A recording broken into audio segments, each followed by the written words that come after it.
Hello everyone. I'd love to know if you can hear me. That's my first question. If someone could tell me in the chat if you can hear me, that would be fabulous.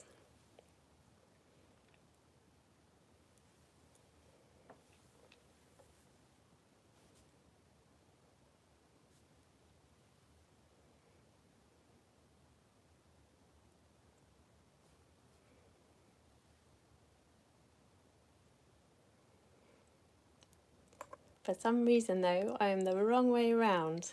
So let's see if I can rotate. Or maybe that will work.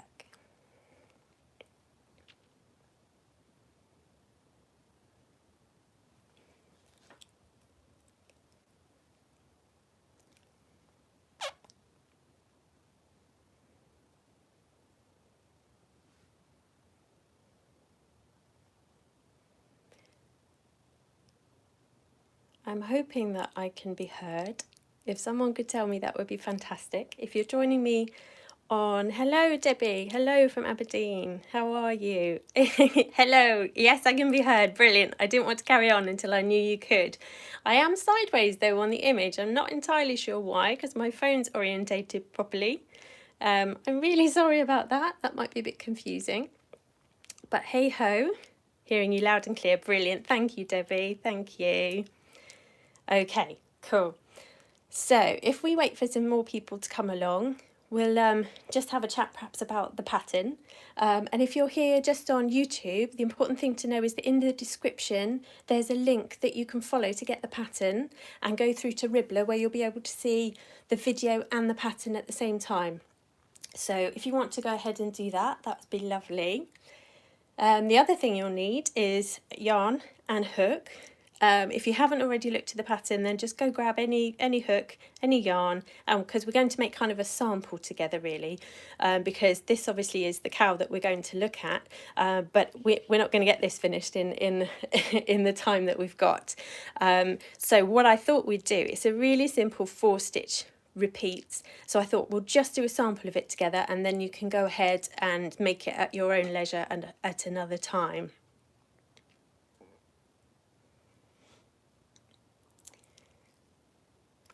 So we have 6 different colours in this version here, but obviously you can do it in whatever kind of colourway you'd like to. You can stripe it. I've done a predominant colour here of the light pink, for which I'm going to use grey for tonight. But yeah, just make it your own. I really love it when people change my patterns and do stuff that suits them, because you know what I design might not necessarily suit you, or you might want to make it to go with a certain outfit or so on. So just make them your own, do whatever you want to.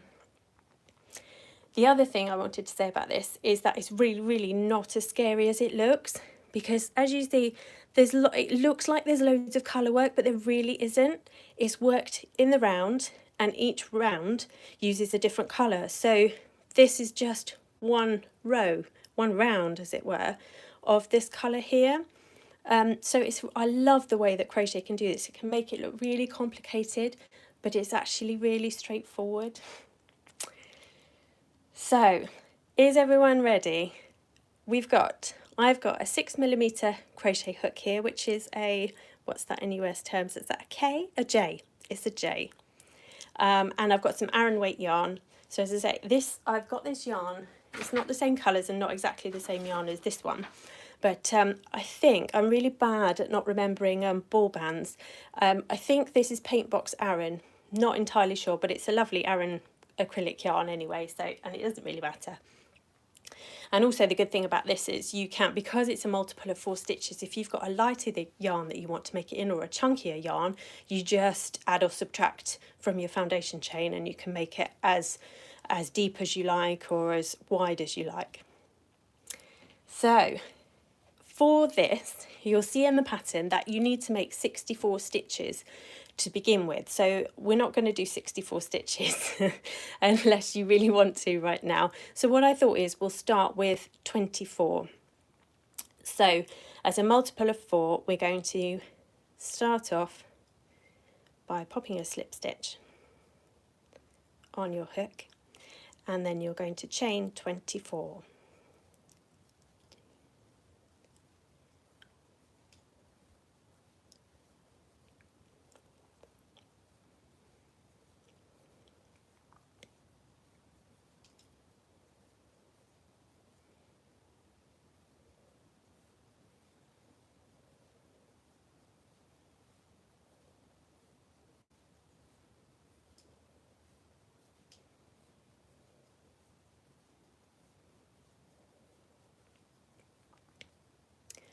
So now you've got 24 chains, so it'll be 64 when you're actually making your cowl.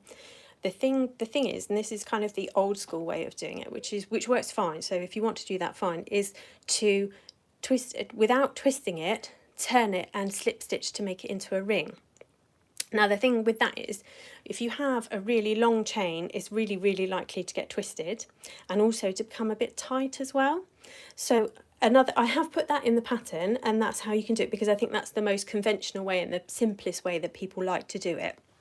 But actually what I tend to do, especially in a case like this, is add another chain, and then rather than working a round for your first round, I'd work in a row. So I'd then work back across this to complete your first and then join it into a round. The other option is that you could do foundation stitches. They are a bit more advanced, but lots of people like them. I really like them, but they are quite fiddly, and once you get the knack of them, once you get the hang of them, you'll be absolutely fine. But for this example, I'm going to show you to work back along as the first row. So now we're going to do a double crochet in the second chain from the hook and each along. So we've added a chain to make it 25, and now we're going to double crochet in the second chain from the hook and each along. Again, I really apologise that I am sideways and the thing. Technology is not my friend. I was so set up. I've got lights here, I've got my laptop, I've got everything. I've got the camera stand, everything. Never mind. Hopefully you get the idea. And maybe we might be able to rotate it afterwards. Hello, Hooked on Cotton, how are you?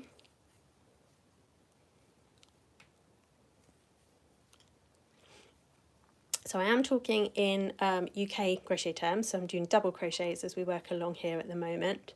But obviously the great thing about Ribblr is that it will convert it for you. Yes, yeah, UK terms is what I'm talking in, just because I will get confuddled if not.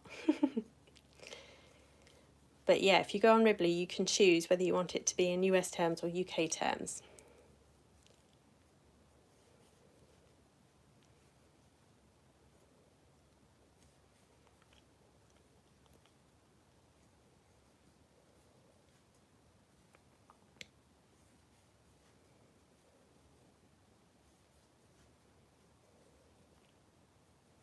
So obviously when you make your actual cowl, it will be a lot longer than this.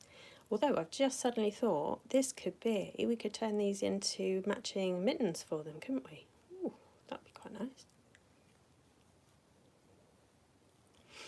So you've now got a row of UK double crochet, and now it's a lot easier to turn that into rounds, a lot easier than a twisting and turning chain. So you're going to slip stitch into your first stitch and join there. So again, whichever option you choose is absolutely fine. Just do whatever you feel comfortable with, and I will always say that with crochet as well. If you like doing things a certain way, do it a certain way, but also don't be frightened of trying something different. So now, round 2, we're going to chain 3, and that counts as a stitch, and this yet again is another option for you. So there's loads of different ways of starting. You can do standing stitches, you could do a chain 3, you could do a chain 2 and then a treble, UK treble in the stitch. You can do it however you like, but for simplicity in the pattern I've put chain 3 and count that as a stitch. And as you see, I don't think in this example you probably can't even see where, oh, it's there, that you can't, basically it's hardly noticeable. But if you really want to hide that, then I would do a chain 2 and then add a treble in there. So now we're going to work a UK treble in each stitch around. So this round is nice and easy and sets you up then for the post stitch work that we're going to do next.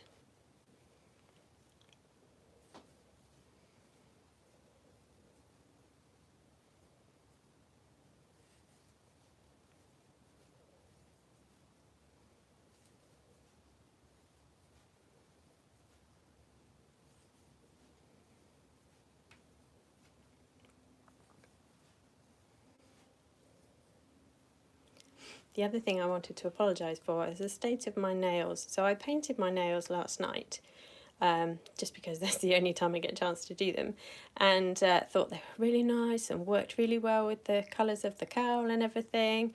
And then I spent a day with boys, 2 boys, and they are ruined. And I didn't get a chance to do them again after I'd escaped.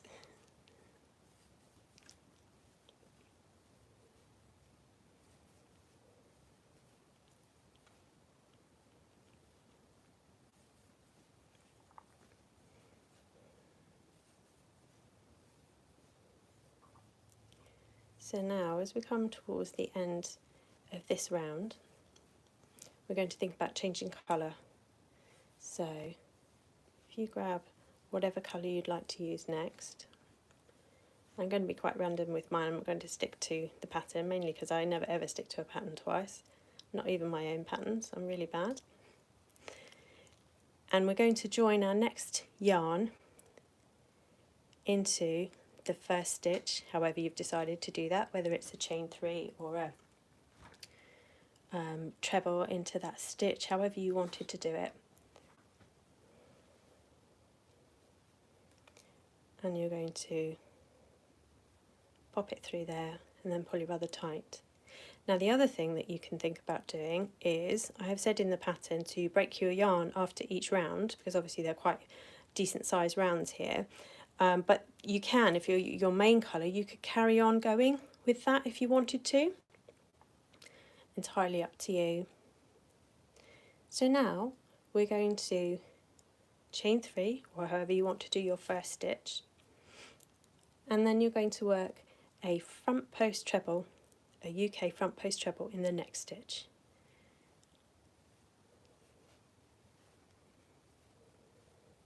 Like that. And then the next 2 stitches are going to be a back post treble,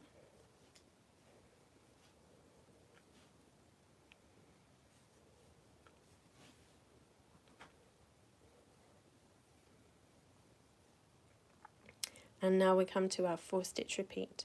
So we're going to do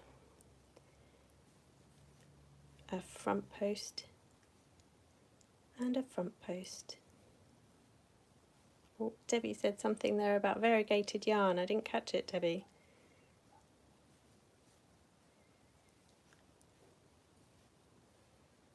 And a back and a back.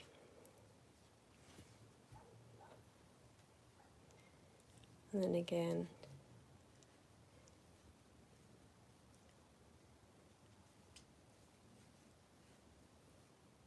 Front and a front. And a back and a back. Oh, there's just something there in the chat that I can't see the end of there actually. Hooked on cotton, UK front post treble. Hang on a sec.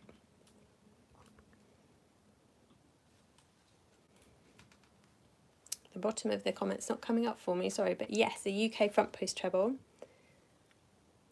which would be a US front post double crochet.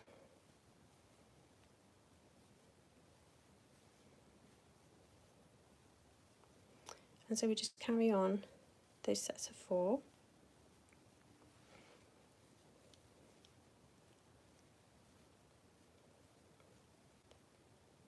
All the way around. This is the kind of pattern though that, like, if you know how to do post stitches, you'll be absolutely fine.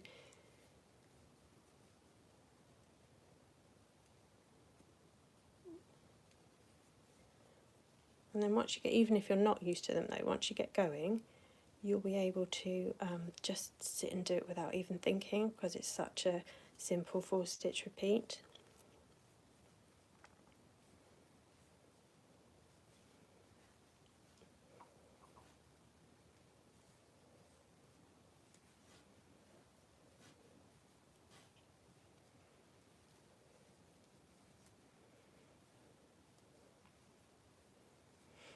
There we go.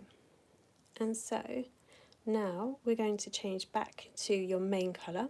So I'm going to look into a change into the grey again. So I'm going to grab my yarn from behind. Sorry, I'm coming too high there.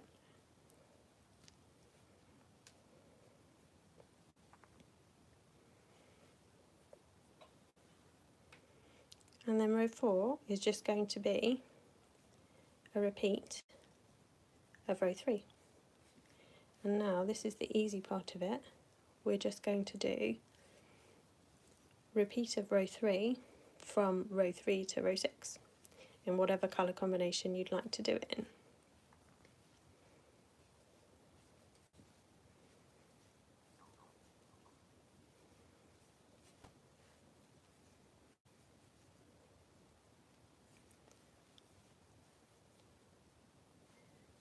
And you will start to see the pattern, or this starting part of the pattern, emerging.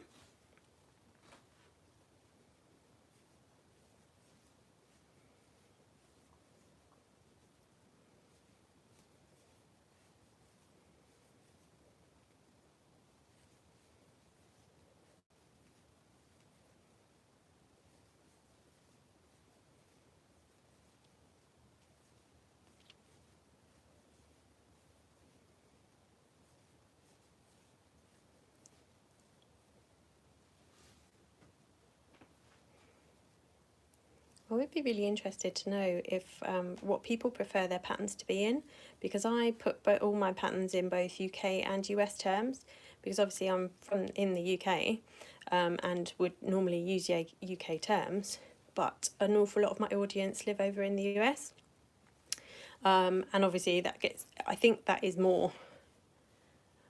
used more worldwide. So I always offer the choice. But it'd be really interesting to know what people prefer and whether you find it difficult to switch between the two.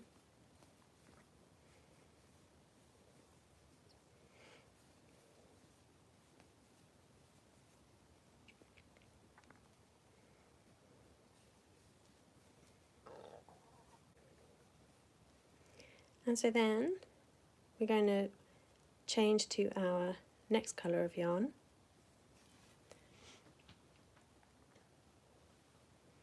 Let's go for this pink.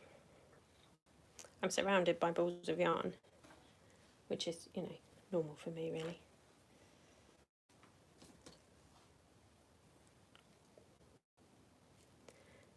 Debbie says she's bilingual.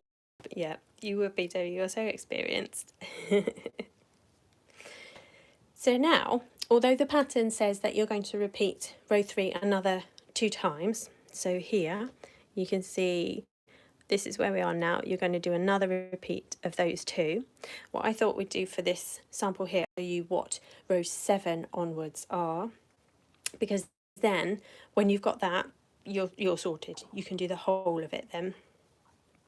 So we're going to chain 3 again, but then rather than a front post treble, we're going to back post treble. So again, this is really easy because you can then look at what stitch you've got and you can work out whether you're going to do the same with it or the opposite of it. So you've done a back post treble there, and now we're going to do a front post treble. So we're basically just switching it around. Front post into those 2. And so now we're ready to do our 4 stitch repeat. So you're going to go back post into,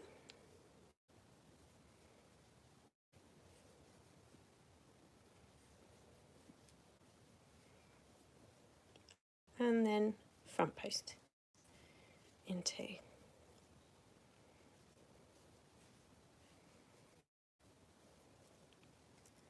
back post for 2,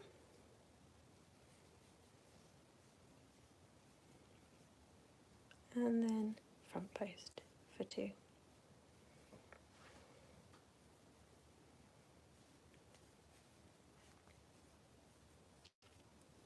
Again, back post for 2,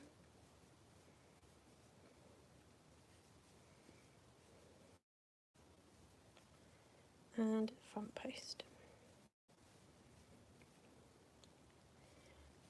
And you'll start to see that without very much sort of technical, just as long as you know how to do post stitches, you can actually get some really cool colour effects going on here. I wondered what it, actually I've not tried it, but I wonder what it would look like in just 2 colours. That might be quite nice.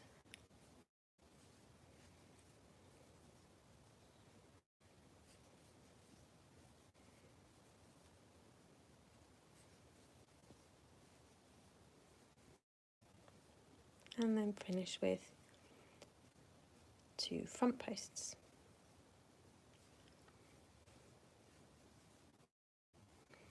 And then I think we'll go back to the grey.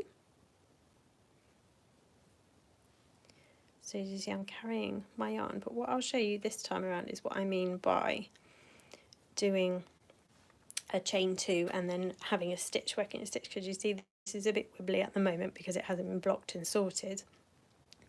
But what you could do is chain 2 and then work a back post around those stitches.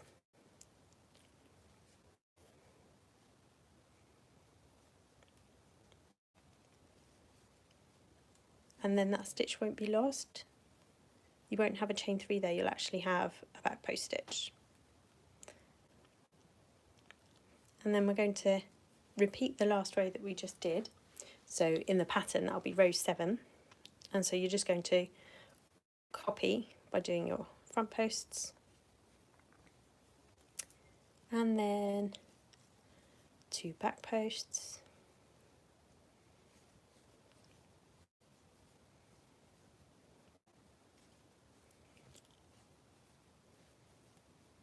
two front posts,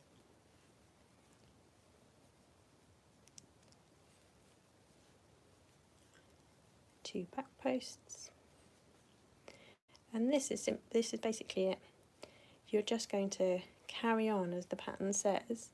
Rows 7 to 10 are this way round, and then you just start again and you do rows 3 to 6 the opposite way around. But again, if you want, this is me not being able to again stick to a pattern.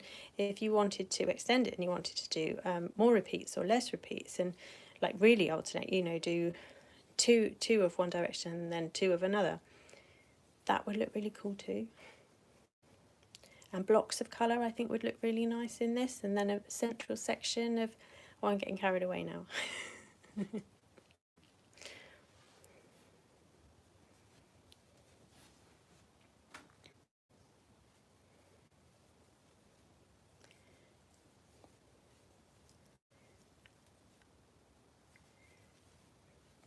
Back post for 2,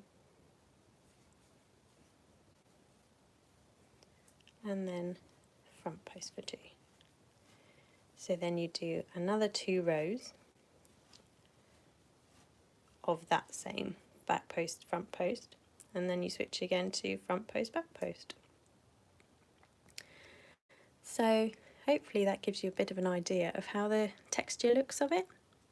And the stitches literally do stack up on top of each other, but then when you have these back loop bits, you kind of end up with the little ridges here.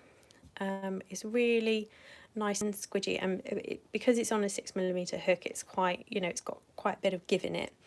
The important thing that I didn't mention actually, when you do, if you choose to do a foundation chain and not foundation stitches, which is what it says in the pattern, just make sure you work them fairly loose, because you have to think that this first foundation chain needs to go over your head. And it will. 64 stitches of this tension, this gauge, should fit fine over an adult head. But just before you've gone too far, check it. If it's going to be for you or someone else who lives with you or someone that you can see, then get them to try it. And I would always say that for everything, whether it's gloves, hats, garments, anything, try it on as you go. And that's it really. You just carry on. So as we say, this first section, second section, first section again, second section again, first, second, and then you finish with the first section and then a last round of double crochet stitches around the top just to finish it off. And by working into the back bump of the foundation chain, like I always do, you end up with a really neat edge either side, and you can, yeah, so you can wear it upside down. You can there's no back or front, and also the inside looks really quite nice too. You can wear it whichever way round you like, and flop it over and pop it round. It's meant to sit quite snugly to your neck, but again, you can make it bigger, you can make it smaller, you can make it however you would like it to be. So I hope that's been helpful. Kind of whizzed through that. I hope it made sense, and that you'll enjoy the pattern. And I would love you to, you can make projects or journals, that's what they're called. You can make journals on Ribblr, and add your pictures and your progress pictures and stuff. I'd really love to see those. And come find me, follow me on YouTube, come and see my channel, and I will see you again soon. Thank you so much for having me. Sorry that I'm wonky the wrong way round. Sorry, I'm not technically minded, but I can crochet, so that's all good. So I will see you again soon. Take care, everyone. Bye.